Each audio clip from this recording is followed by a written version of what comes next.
Hello, I'm Paul Stevens and here I am at the Arundel Wetland Centre for our Wildlife Weekly.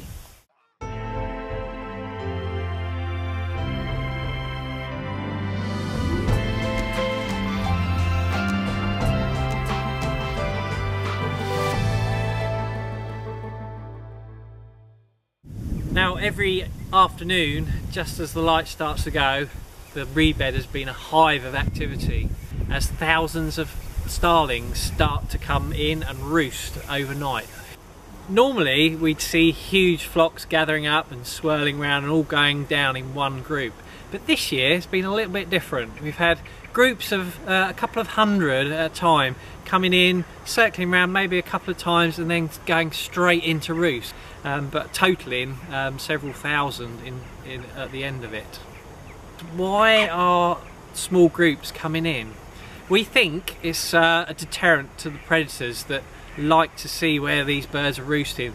We've seen kestrels and sparrowhawks gathering here right at the end of the day, really trying to get their last meal of the day by catching one of these starlings. Now the really exciting thing about the starlings gathering here is the closeness at which they're roosting. You can hear the swoosh of wings as they all go into the reeds, and then as they all jiggle for position you can hear them chattering and squabbling with each other amongst the reeds there. Now the long path with the reedbed to the right, to the left we've got the rear of our Arun River Life area. And this has been a fantastic project. It's really drawn all the birds and the wildlife from the reserve and put them straight in front of our centre gallery building. Things like heron, cormorant, egret, little grebe and kingfisher, all the fishers we've seen from the window, as well as a whole host of other wildfowl and wildlife as well. So a really good opportunity to see things in the comfort and warm this winter. So another reedbed resident that we very rarely see is the harvest mouse.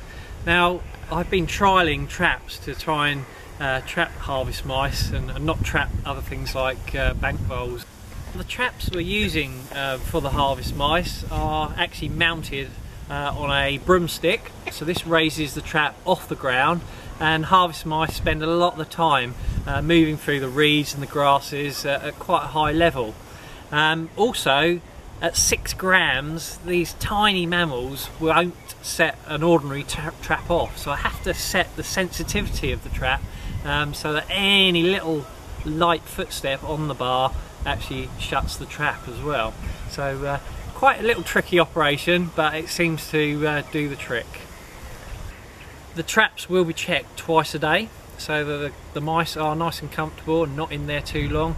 They've got bedding in there which they can go to sleep and feed on the food that I've baited the trap with.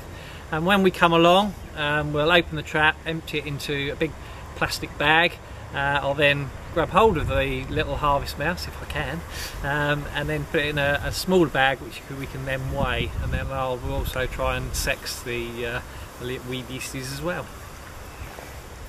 So not only have we got all this going on, but there are other things as well. Things like shelduck, gadwall, teal and even mallard are all displaying to the females, so putting on a really good show for us.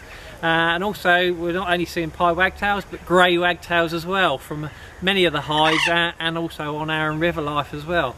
So a really good opportunity to see lots and lots of stuff here. So don't forget to look at the website and also follow us on Facebook and Twitter.